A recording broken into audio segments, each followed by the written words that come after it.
Sekarang penutup nih, penutup tadi penjelasan dari riwayat Imam Ibnu Abbas kan udah dijelasin di awal. Anggota sujud itu ada 7. Kalau di sini kan 1 jidat, 2 telapak tangan, 3 ujung jari, terus dengan syarat tidak tertutup si jidat itu oleh pakaian dan rambut. Nah ini baru diperjelas lagi nih sama musonif. Nah anggota sujud itu ada 7. 1 jidat. Nah jidatnya harus terbuka ya. 1. Yang kedua butunul kafain. 2 telapak tangan. 2 telapak tangan ini enggak harus terbuka. Ini bukannya dilebarin, tapi nggak harus menempel ke tempat sujud. Coba lihat orang-orang yang ada di Eropa, sholatnya lagi musim salju dengan ini apa namanya, sarung tangan. Artinya boleh nggak? Boleh. Yang penting ini nempel ya ke telapak tangan, nempel ke tempat sujud. Nggak ada syarat si telapak tangannya harus menempel. Yang penting telapak tangan itu ke tempat sujud. Gitu. Nggak kayak dahi kan? Nah, nggak kayak dahi. Terus waruk batani dan kedua dengkul. Dengkul itu harus nempel ke tempat sujud. Terus wabutunu wabutunu asobi arrijlain dan telapak jari-jari kaki. Sunnahnya 5-5-nya. Sempurnanya 5-5-nya. Tapi menggugurkan kewajiban cukup 1. Cukup 1. Sempurna semua. Semuanya 5-5-nya nih. Soalnya begitu. Jadinya ketekuk. Semuanya ketekuk. Iya. Tapi kalau kita 3 ataupun 2 itu nggak masalah. Terus bagaimana kalau misalnya orangnya badan gede? Iya. Ya kan? Ya dia coba lah orang ngeliat orang yang lihat sholat badannya gede, kan miring aja kayak berat banget kan? Ngap lah ternyata juga. Akhirnya dia cuman nih jempolnya yang neken ujung ini.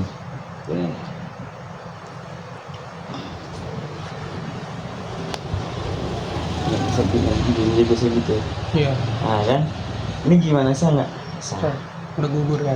Udah menggugurkan. Walaupun semuanya enggak tertekuk.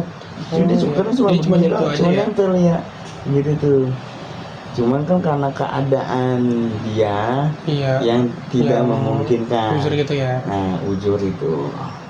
Makanya dia diperbolehkan. 1 jabahah, 2 telapak tangan, berarti ketiga kan? Iya. Terus 2 lutut, 5 sama 2 jari kaki. Nah, jari-jari kaki. Terus kalau misal tangan pakai sarung tangan sama kaki pakai kaos kaki, itu sah-sah aja apa gimana? Sah. Bahkan nanti kalau di kitab-kitab yang lebih tinggi lagi di atas Safinah itu ada namanya bab masuh khufain, bab menyapu 2 sepatu. Ya, udunya jadi di atas sepatu. Gitu. Karena ngelihat keadaan orang dulu. Orang dulu kan kalau misalnya safar berpergian jauh itu kan udah paten nih ibarat pakai sepatunya. Dia udah males lagi. Nggak pakai sepatu. Kayak tentara gitu lah ya. Nah, nanti ada syaratnya sih. Di antaranya itu syaratnya pertama dari keadaan orang yang pakai dulu harus dalam keadaan suci. Kedua harus dalam keadaan berwudu. Terus 3 sepatunya ini nggak boleh nggak boleh nyerap air. Kalau ngelihat sepatu orang Cina atau enggak yang tinggi-tinggi? Itu hutan. Pokoknya sepatu kayak sepatu tentara gitu ya. Nah, kan kalau tentara maksudnya kelihatannya tebel-tebel kan? Dia tipis. Dia dari kulit Kayak sepatu boot gitu ya. hewan. Ya kalau sepatu boot mah maksudnya kan memang kelihatannya gede. Iya. Nah modelnya kayak sepatu boot, cuman dia versi tipisnya. Dia nempel ke Kaki. kaki, Iya. ke kulit nempel. Makanya kan dia kalau misalnya ngikatnya dari ujung jari kaki sampai sepanjang segini. Iya. Gitu. Terus sepatunya itu nggak boleh Nyerap air. ya, terus nggak boleh juga di bawah mata kaki, Jadi harus di atas di atas mata mata kaki. kaki. Betul. Dia bisa ditambel itu artinya boleh bisa pakai dua. Oh iya. Ini misalnya kita punya scupen dalamnya rusak, Iya. kita beli lagi, sayang tapi ini masih bisa kepake, ya seenggaknya biar ngurangin rasa dingin. Iya. Ya kan, pakai lagi bisa di double, jadinya satu kaki bisa pakai dua sepatu. Masih kupen namanya babnya, tentang menyapu dua sepatu, bukan dua kaki. Iya, dua sepatu. Karena yang disapu itu si sepatunya, bukan kakinya.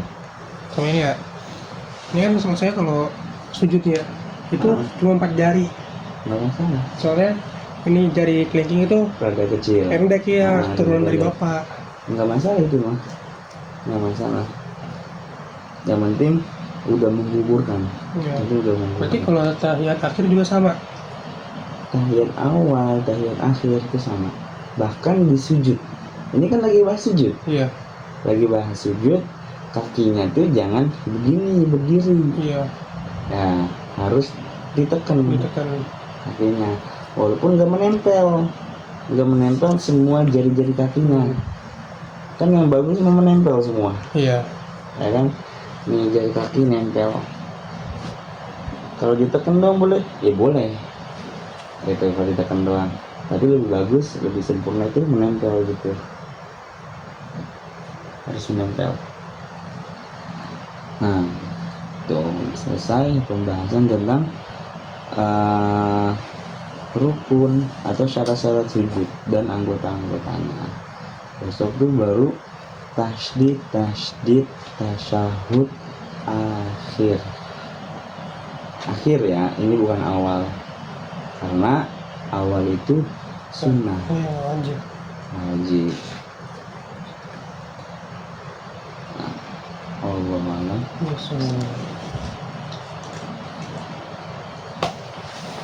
Nanya dulu. Apa dia?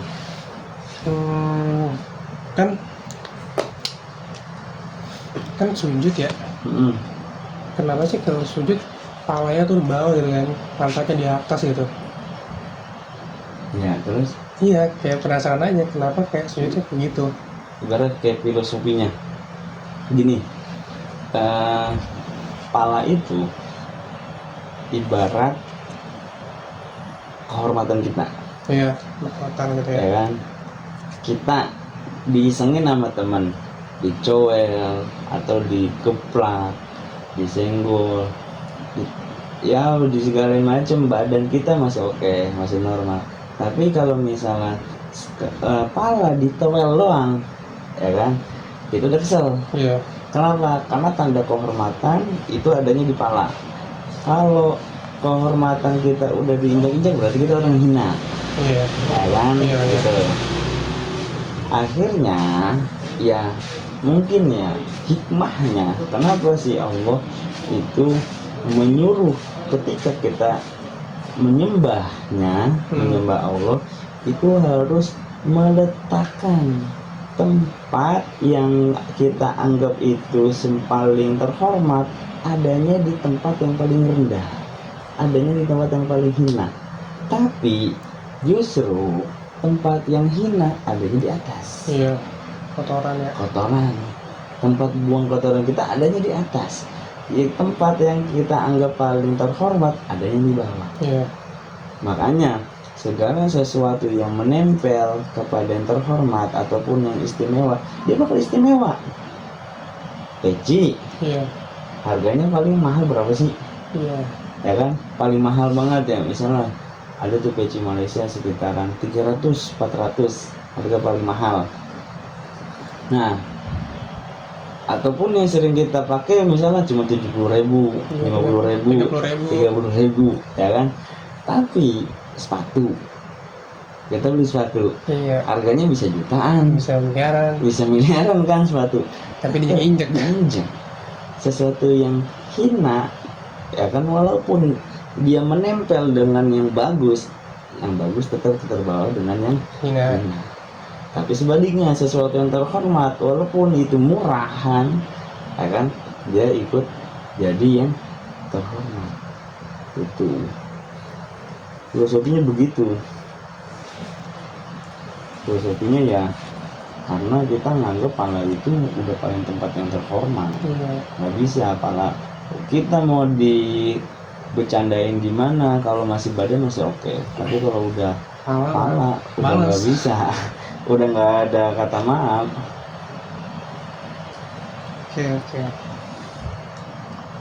Oke. Ayo, sini.